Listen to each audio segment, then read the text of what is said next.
Bangladesh Bharat football লড়াই মানেই যেন বাড়তি উত্তেজনা, উন্মাদনা এবং ভরা গ্যালারির রঙিন আবহ। দীর্ঘ ২২ বছরের অপেক্ষা শেষে আবারও ভারতকে হারানোর স্বাদ পেল বাংলাদেশ জাতীয় ফুটবল দল।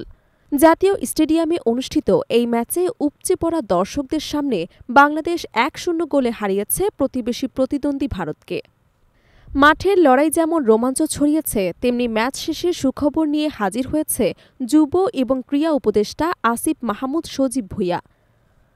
ম্যাচ শেষ হতেই ড্রেসিং রুমে গিয়ে ফুটবলারদের সঙ্গে উচ্ছ্বাস ভাগ করে নেন তিনি। এরপরই ঘোষণা করেন জাতীয় দলের ফুটবলারদের জন্য ২ কোটি টাকার বিশেষ বোনাস।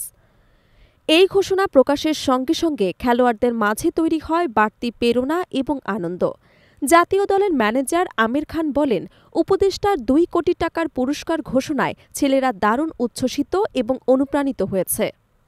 ম্যাচে জয়ের নায়ক হামজা চৌধুরী শিগগিরই ইংল্যান্ডে ফিরে যাবেন। জাতীয় দলের হয়ে দায়িত্ব শেষ করেই তিনি আগামীকাল সকালে ঢাকা ত্যাগ করবেন।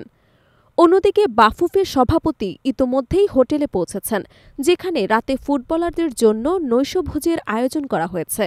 উপদেষ্টা আসিফ মাহমুদ সজীব ভূঁইয়া শুধু পুরুষের দলের জন্য নয়, নারী ফুটবল দলের উন্নয়নে গুরুত্বপূর্ণ ভূমিকা রেখে চলেছে।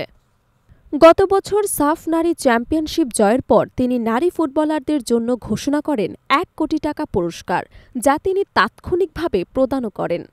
পরে এশিয়া কাপে কোয়ালিফাই করায় অতিরিক্ত ৫০ লাখ টাকা বোনাস দেন।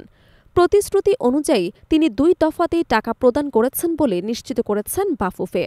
এর বিপরীতে সমালোচনার মুখে পড়েছে বাফুফে নিজেই, কারণ সংস্থাটি সাফ চ্যাম্পিয়ন হওয়ার পর নারী ফুটবল দলকে ১.৫ কোটি টাকা পুরস্কার দেওয়ার ঘোষণা দিলেও প্রায় ১ বছর পেরিয়ে গেলেও সেই অর্থ এখনও প্রদান করা হয়নি।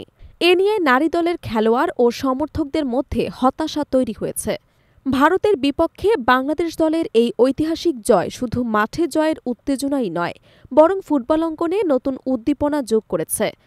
২২ বছর পর ভারতের বিপক্ষে এমন সাফল্য দেশের ফুটবলের নতুন মাইলফলক যোগ করেছে, যা ভবিষ্যতের পথচলায় ছেলেদের আরও আত্মবিশ্বাসী করবে বলে মনে করছেন সংশ্লিষ্টরা।